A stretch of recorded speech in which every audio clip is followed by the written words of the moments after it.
and his lovely wife, but not to be considered just a wife because she's the person that handles everything with relation to the comedy festivals, managing people at the Golden Artist. So it's Dante and Rebekah with the beautiful golden hair. They're amazing people. Well, thank you, Linda. Thank you so much for having us on your show. We are happy to be here. Very happy, yes. And if you guys don't know this already, the woman who is interviewing us is not only a great lady, and she is also a comedian, she's also a veteran, and everyone should thank her for her service. Yes. Thank you for having us on. Yes, thank you, and thank you for your service. Thank you, and thank your dad again, Mel, for his service in the Navy. I will. Yeah, he's a good man. What do you want to say to my people? There he is, right there. I see him. Hi, Mel. Say hi. Say hi to my people. Hi. Hi, Mel. You're so tall. How tall are you? 6'1". 6 foot something. 6 foot something. 1 or 2, right? Yeah. We got him on we know his height because we have an inversion machine that hangs us upside down, and you have to change it to someone's height, and so he's been hanging upside down a lot since he moved in with us. So it's kind of making it taller. Wow. Has anybody told Mel that when he gets older he's going to get shorter? Not with the inversion table. That's cool. I actually grown an inch. I'm not kidding. I started this about 2 months ago, and the day we bought it, I put a thing behind my head and marked it, and then I marked it about a week ago, and I'm almost an inch taller. Oh, that's so cool. Isn't that crazy? It's crazy. It's just because my spine has finally opened up. My whole life, gravity was pushing it together. Oh my goodness. What about you, Rebekah? Have you gotten taller? No, I usually just stand on my head like doing my yoga, so I don't know if she's probably crunching her stuff, making her shorter because she does stand on her head. That's not what's happening. Yeah. Your hair is much longer. Have you put your hair on the machine? Ooh, is it? No, I haven't put my hair on the machine. Maybe I should. I bet you though, I'm not kidding. I think my hair has grown a little bit more because I have male pattern baldness. But I saw a picture of myself a year ago, and it's way better now than it was then. No, you did. She gets her hair from her father. I do. I get my hair from my dad. Wow. So, Mel, how long have you known Rebekah? How long have Rebekah and Dante been married? We've been married almost 2 years, and Mel moved in with us about 8 months ago. Oh. Yes. And we've loved every second of it. The puppies love each other. We have a poodle, and he has a pit bull. And together they're best friends. And my daughter loves having an extra dog in the house and her grandpa. Yeah. So this is all great. It's been just great. And you have one daughter, right, Dante, from a previous? From a previous marriage, but Rebekah has always basically been in her life since she was about 3. And so my daughter grew up knowing my daughter Willow has grown up knowing Rebekah as her stepmom her whole life, So she was, I asked her, can I marry Rebekah? And she's like, she's the only person I'll let you marry. Oh, that's so cool. Is Willow... They're best friends. They love each other. If people want to look it up, they can go to their TikToks. They dance together all the time on TikTok. Is that just under your name? Rebekah Cochin. Yeah, just under Rebekah Cochin. You can see me dancing with my stepdaughter. So back to Mel real quick. I told you this before, but he was on the USS Turner, and he's one of the men that jumped in the water and pulled out John Glenn when he orbited the Earth. How crazy is that? That's amazing. That I know you. I'm still mystified by that. And you were a master electrician in your life. Did you still am? He still is. Yeah, he still holds the license, and he was the master electrician. They used the license at Yes Coast for forever. They needed him. Getting the master electrician license is hard. Oh, how cute is that dog? Oh my God. Right, isn't he a sweet baby? That's Henry. He's photogenic. He is. He's very photogenic. He's a poser. He's with us on the road. He's always with us. You didn't meet him because we didn't bring him to the festival. But normally he travels almost all over the place with us. Usually just America. But we would take him abroad, right? No, we haven't taken them abroad. I said we would. Oh, we would. Yeah. Yeah, I mean, a lot of countries you can't. Like, we tour the Middle East and stuff. We're not going to bring a dog with us all over the Middle East. But if we go to France where they don't care if we bring a dog, we would gladly bring it. Right. Apparently in France, like, dogs they're like people. They have voting rights. But no, you can take your dog anywhere in France, apparently. Like, they just don't care. Yep. That's amazing. Okay, now this whole shutdown, not to bring down the mood, but the shutdown has made people reach into their humanity in some way or reach into their pillbox. So how has this affected you? And is that a dry cough there? Yes, it's actually from smoking marijuana. So that's my medicine is marijuana. That's what we use. We don't really drink anymore, and we don't do any drugs. So, right. But I mean, but it has been a time of angst for sure. Like, I don't feel great when I wake up in the morning. It's been hard. I've been trying to meditate a lot. Yeah. Journal. But it's hard. Like, I don't feel right. I have felt off probably for. She hasn't been right this whole time. But I feel like so many people feel like that also. And we're also better off than most. We are here with her dad. It's not like he's in Vegas and we're here and we have to travel back and forth to see each other. You know, luckily my daughter lives here and we're kind of all safe together, and it's a lot easier for us than it might be for people that are single, you know? Right. Yeah. Because at least I have someone to talk to before bed, and a lot of people can't, or they have to call people or Skype or Zoom or whatever. Wow. It's just sad. I feel like if we're this sad and bored and confused, I can't imagine how people who are in a worse situation are. No. You know? Right. No, I know. I know that a lot of people are just completely alone, and that has to be hard. Henry. Well, you know what's interesting? I've never heard of Zoom. Henry. Never heard of Zoom. Never. But I've been on a bunch of Zoom TV shows ever since this started. So I think that Zoom is going to probably become one of the biggest things. And I honestly think that here's what my prediction is. I think that a lot of comedy clubs and comedians are going to disappear. I think a lot of people have moved home. Don't say that. Don't say that. I think a lot of people moved home with mom and dad during this time period because that's an easier way to live. It is. If most people could do it, they would if they had, the opportunity.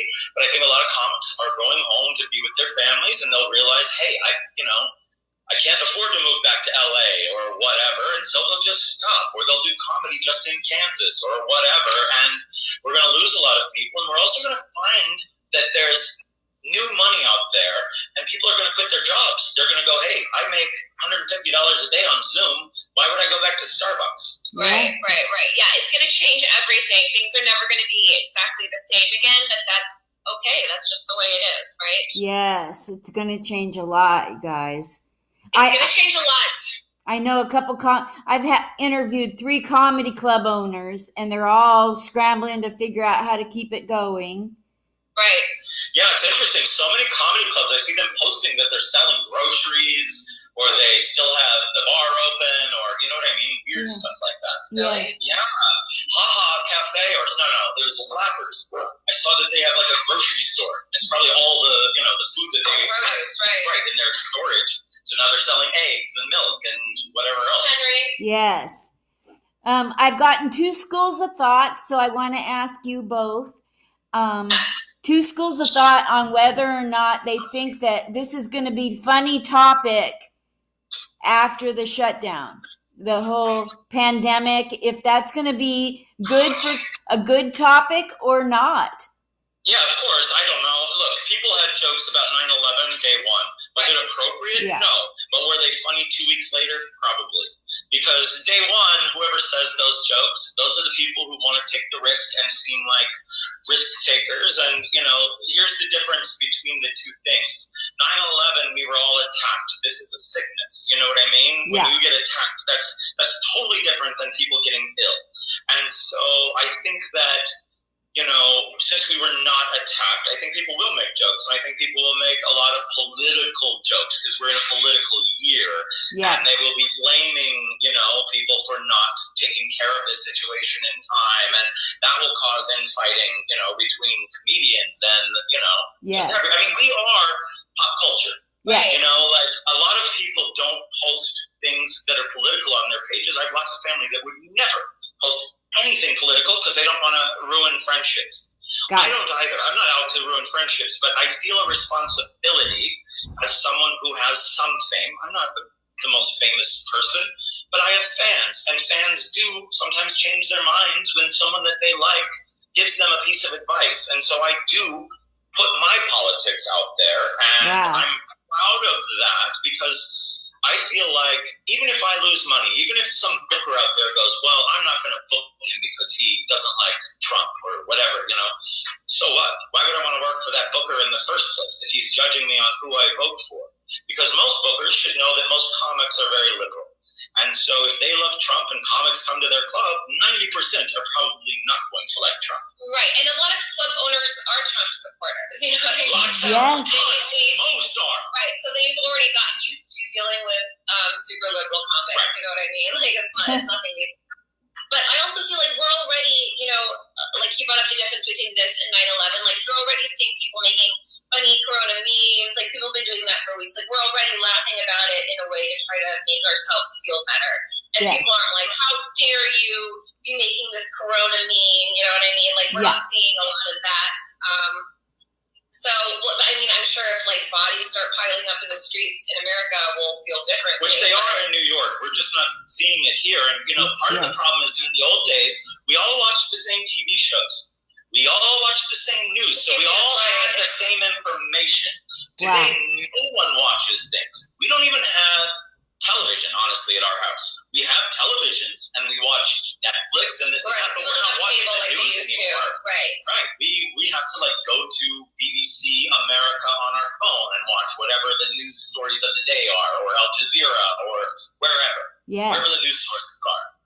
Right. But I mean, it used to be, like we were talking about this, it used to be that everyone in America watched the evening news, and that was like the main source. Everyone saw Dan Rather the same time, same night, and we all could make an opinion about what happened in the world from that. But now everyone's making up their own news stories and putting them on Facebook and passing them off as fact, and that's why we're in this. Right, and Democrats and Republicans both make fake news things and then make up stories and put it out there. It's all just campaign crap. That is so true. Speaking I mean, half of the time that a Democrat or a Republican sends me anything, news story, I always look at the bottom. It says, BobJohnson.com or, postsucks.com. I'm like, this is not a news source. I know, but people take them as news sources and run with them, and so now we're screwed. Totally. Now, we both have roots in Judaism to some degree or another, and me more. Happy Passover. Yes, happy Passover. We don't want to pass over that. No. And so what I wanted to ask is, and this is where you get to use your improv skills, all three of you can jump in. What would be hilarious in what way could you make it hilarious if Anne Frank had Facebook?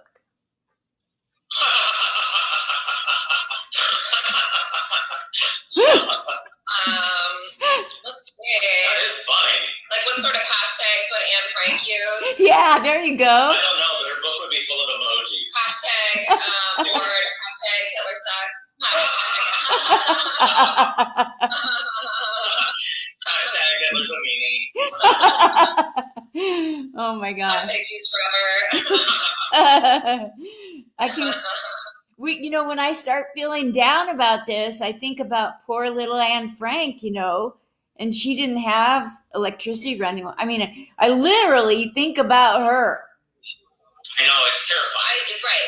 We're like complaining about having all the comforts of 2020 while being stuck at home, and people have had it much, much, much, much worse. So I know I hate to bring us all the way down, but our land lady, her mother lived in a hole in the ground for 5 years during World War II. They're Jewish also.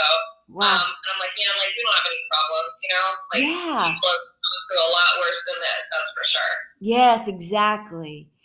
So in what way do you think that your comedy festivals, not just Portland, but all over, how many cities are you presently have you been doing comedy festivals in, you guys? Just LA and Portland, and we were working on Las Vegas and Miami as well, but with everything, and then now this hit. So that's definitely, I mean, and part of the problem is we had something set for May. It was called the Portland International Comedy Contest, and some people had already signed up. And we were set to go at Harvey's, but I'm sure that's canceled. Well, yeah. I mean, it is. So we've had to move it back, and those comics will just have to play there in a few more months. Yes. That's okay. It happens. It's an act of God. We can't control this. We didn't plan this. And it's so disappointing because so many people were already so excited and put a lot of work and effort, including us, including our team. Well, and the other thing, too, is you have to remember we're a business, so we've had to, any business puts in all of its money up front. So we've already spent the money for this festival on the festival. We've hired people, you know what I mean? Wow. So the money's already gone, and so we don't have a festival, but we will. And we're not worried about it. Here's what I'm honestly worried about. I worry about comedians because I am one, and those are mostly my friends. Yeah. Most comedians that I know, because I'm a headliner, are not at the open mic level. Some are. So that means that they are headliners, and that this has been their job for over 20 years. And a lot of them have never had other skill sets, you know? Yeah. I don't have, I never worked at some corporation. I own a business, but it's my business, and it's entertainment, and that's different than, owning Pepsi Corporation or something. And the problem is these guys can't go find a job. Maybe they can. Maybe they can go work at the grocery store. Yeah. But how embarrassing for so many of them that are well-known. Right. There's a lot of them that you'd recognize by face instantly that need money tomorrow. Yes. I saw one comic who I've known for 30 years who's in his 60s and has about 3 or 4 kids. And he wrote today, I have no money left. I have to pay my rent and I have kids. If anyone wants to PayPal me, please do. And it made me so sad for him because every comic, unless you find some sort of weird job during this odd thing that we're going through, even, finding that you can ask for tips on Zoom or something just to get you ahead. Right. I don't know how people are going to get by. I think we're going to just start seeing what he posted today coming from every comic eventually. Well, it is, and it's not just comics. I mean, everyone's out of work. Like, I was born and raised in Las Vegas. Everyone's out of work in Vegas. You're there, Linda. Yep. Right. Right, so like the entire Las Vegas Strip, I mean, most of everyone's livelihood in Clark County comes from the Las Vegas Strip, and that's completely gone. I mean, it's an entire city that's their whole business has been taken away. And it's terrifying. I mean, I don't know what everyone's going to do, but that's everywhere. Everywhere, all over the country, people are dealing with that. Yes. But it's really, really, really scary. I hope, I hope the governor of Nevada does something to help everybody. Me too. The nice thing is that some of us, are fortunate enough that we have money coming in that's not like Social Security. It's still rolling in. Veteran. Right. You're also a veteran, don't you? So, yeah. So I've been able. That's good. And but not everyone has that. Not everyone's able to get Social Security yet. Or, retirement or a veterans check or something like that. Yeah. So I'm locked in my room and I have this money. I can't go out and gamble it away or go or drink it, like they're going to think I'm hoarding alcohol if I drink all I need right now. And so I've been able to help like one comedy club and 11 comics. And I just encourage. You're incredible. What a nice lady. That's amazing. That is amazing. I say that so other people will go, you know what? Why am I hoarding this money? I can't go to heaven with it. Correct. I mean, I honestly wish I had enough money to give any comic that I could. I would. I started a thing day one. The day we were all shut in here in LA, we started a fundraiser online for about a week, and we raised enough money to get about 15 comics, a little over, I don't know how much we made, but I put in a couple $100 myself. It's just what you have to do, We all have to get by, and guess what? Even though it was only like $100 or something that they each got, every single person, you don't know how much this helped. Yes. Because if you have nothing, $100 feeds you at least for one more week. Right. Absolutely. So going to comics. Yeah. So many comics live check to check. Even more than people who have regular jobs. Because people have regular jobs, they know that at least on Friday the next check is coming in. A comedian sometimes they live with very little in the bank, and then they have one gig that month, and they have to stretch that out until the next gig the following month. And maybe they only made $1,200 for the month, and that's about the limit of like that's their bills, that's their food. Right. And so they have zero left over every month. So when this hit and they lost all their work, those are the people I feel the worst for. Yes. Thank God we owned a, because if I was just a comedian, we would be completely out of work. Right. Thank God our business is still bringing in a little bit of money, enough to get by. I messed up and I pushed some button. I can't get out of it. So I guess this is a good place to stop. And I apologize. You're not on the screen for Facebook at the end, but That's okay. I dropped the phone and then it touched something on my finger in the wrong spot. So tell me, you guys, other people are clinging to life right now with very little hope of when this is going to end. You two are the most positive couple I've seen, or two positive people. Can you give some encouragement to comics and people out there on holding on? Sure. Can I just say one thing? Yeah. Be like you. I think you are a prime example of what people should be like. Yeah, I mean that. I agree. Since the day I met you, Rebecca and I have loved you. Really. You're a good person. You always do the right thing.